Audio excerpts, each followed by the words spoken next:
Welcome to The Awakening Spirit, where stories transform us. Great to be diving in again. Today we're exploring something pretty intense.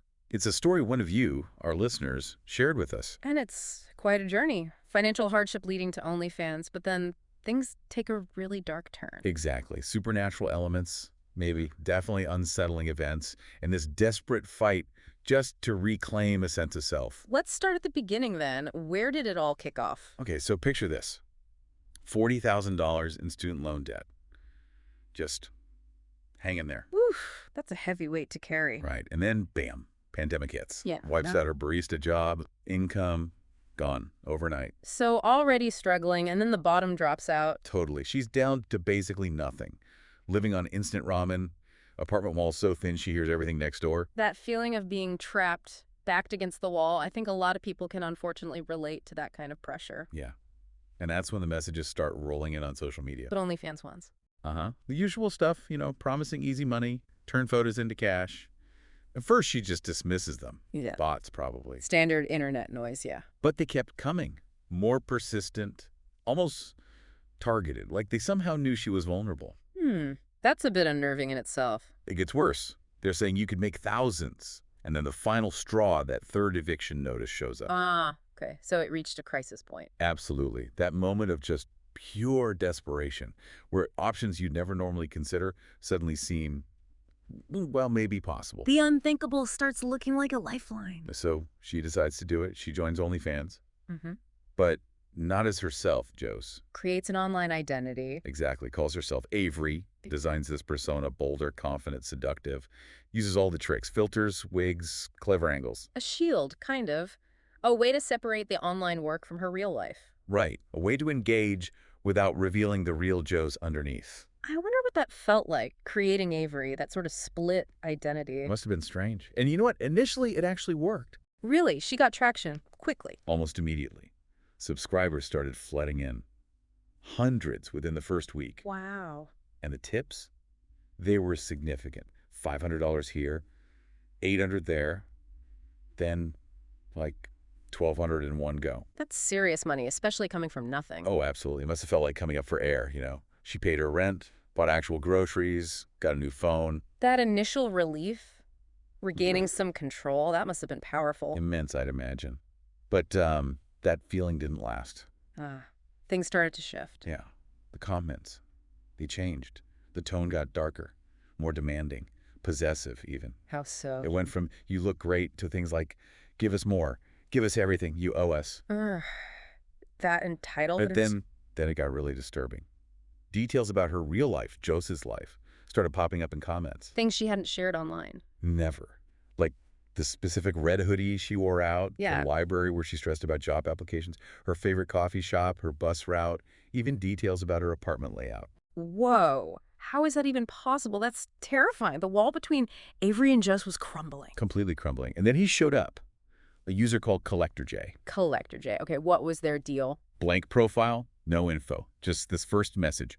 You're perfect, Avery. You don't belong here. Avery. But nobody in her real life knew she was using that name online, right? Nobody. Not even close friends knew about the account, let alone the name Avery. That must have been ice-cold terror right there. Absolutely. Did she block them? Immediately. Yeah. But it was useless. He just kept reappearing. New accounts, same user, same unsettling vibe. I see you, Avery. Relentless. And it wasn't just DMs anymore. The name Avery started appearing elsewhere. In the Notes app, on her phone, in email drafts she never wrote.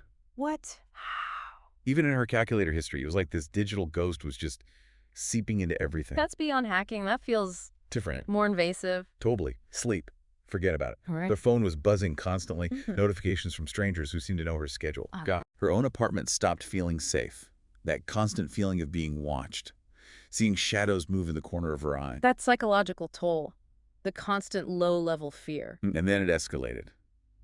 That one night she hears scratching sounds at her window. Scratching. But you said thin walls, okay, but scratching at the window. She was on the 4th floor. There's no fire escape, no balcony, no way someone could be up there. Okay, that's deeply creepy. The next morning, white lilies outside her door. Oh, Elise. Yeah. With a card. It said, "You looked terrified last night, Avery. I'm watching." Chills. Actual chills. But she kept going with OnlyFans. She felt she had to. The money. She was still dependent on it. She tried, though. Tried to be more careful. Filming away from windows, using different backdrops, trying to obscure any real-life details. Did it help? Nope. Commenters would still mention things. Oh, move the bookshelf, Avery. They saw everything. It was like she was in a glass house. Pretty much. And then came the absolute violation. What happened? A video. Oh. Posted on her own account, without her knowledge. Grainy footage, shot from above her bed while she was asleep. No. Showing her real face. No Avery persona. Just Jose. Vulnerable. Asleep. Oh, my God. And the caption, Avery, unmasked, hours. Hours. Like, Yeah. possession. That's horrifying. The reaction was immediate. A huge surge in new subscribers, all with blank profiles, number-based names, Let me guess. all posting the same comment. Come home, Avery. Okay, that is straight up terrifying cult behavior. Yeah. That feeling of having your actual self stolen and displayed, I can't even imagine. I was at the final straw. She deleted the account, changed her phone number, email, everything. Physically threw out her laptop. Trying to cut all ties, Yeah. erase Avery completely. Yeah, but it didn't stop. The terror just leaped into the real world. Gifts started arriving at her door. Personalized gifts. Earrings she'd only browsed online. Okay, digital tracking maybe, but still. A notebook she'd lost back in high school. What? A childhood photo of her, taken from an angle. Like someone was there who shouldn't have been. All with notes. Yours, Avery. Signed Avery. As if Avery was sending them. Uh-huh. She tried burning the photo. It just reappeared later on her nightstand. No, that's not possible. So she moves, gets a new apartment, hoping for a clean break. Did it work? Please tell me it worked. For a little while, maybe. Then, weird stuff started again. A crack appeared in her bathroom mirror. From the inside. Okay, that's physically weird. And more gifts. A bracelet she'd never seen before. A single page torn from a vintage 1960s magazine. An old key that didn't fit any lock she owned. Random, unsettling objects. Her brand new phone started glitching too. Apps opening randomly. Strange photos appearing in her gallery. Her reflection in the dark screen sometimes looked wrong, distorted. This is escalating way beyond online harassment. And then the text on her new, completely unlisted number. From Collector J. Yep, I have something you want, Avery. A video. Hers. Who's it? He sent a photo. A grainy black and white picture of a woman. Looked eerily like Joseph, but dressed in, like, 1960s clothes. A doppelganger from the past. Seems like it. The text said, "She's why they watch you." And then came the first request. What did he want her to do? Find an old payphone. Call this number I sent. Say her name 3 times.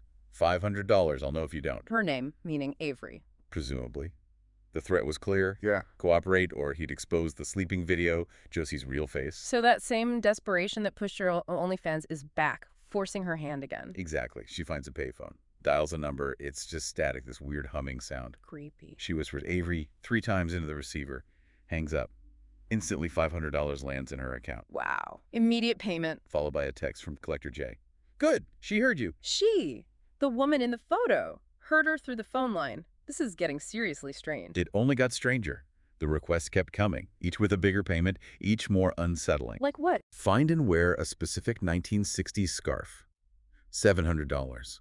The scarf had this lingering old perfume smell and left faint red marks on her neck. She threw it out. It reappeared in her drawer. The objects keep coming back. That's a recurring theme. Leave a Polaroid of herself under a specific streetlight at midnight. $900. She heard footsteps echoing hers, but saw no one. The Polaroid reappeared later, but her face was scratched out, and it looked like the 1960s woman's face instead. Then she heard scratching sounds from the drawer it was in. Okay, the connection to the other woman is getting stronger, more direct. Record herself reading a weird poem about mirrors and lost names. $1,000. The voice memo started playing randomly later, but it sounded like both their voices, Josie's and another woman, saying Avery.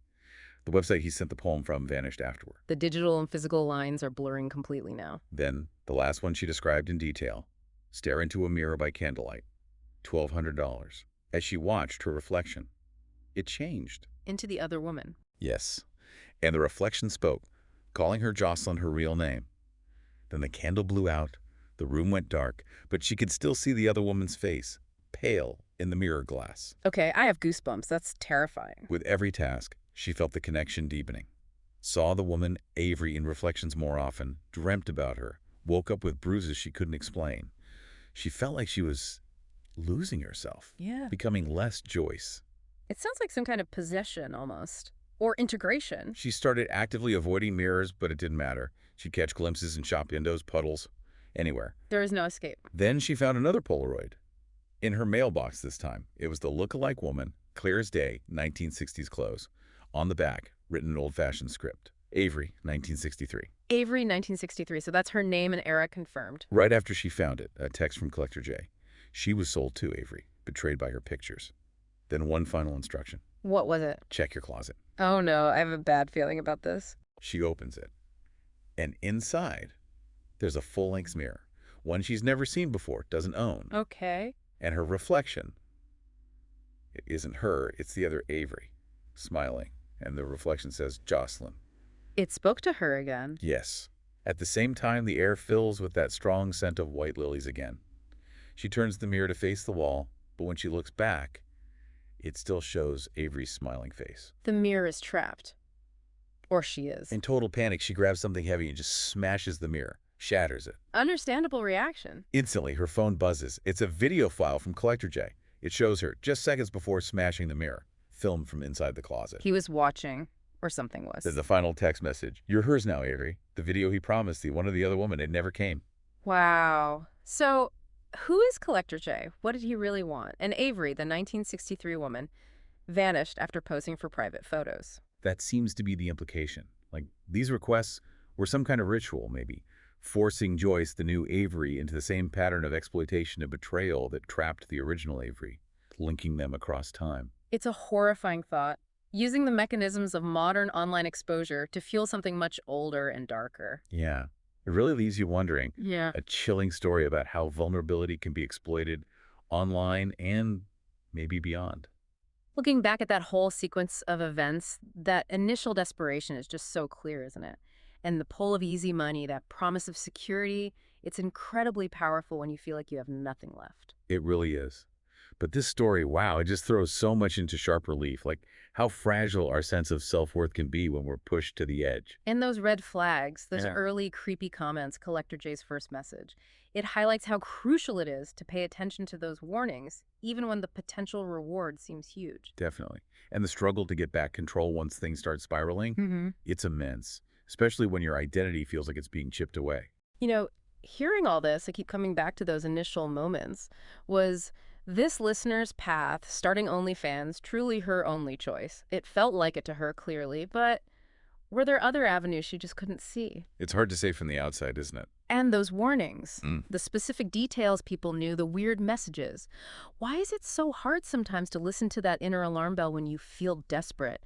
It's easy to judge, but I can absolutely see how someone would feel trapped financially and then by the fear itself.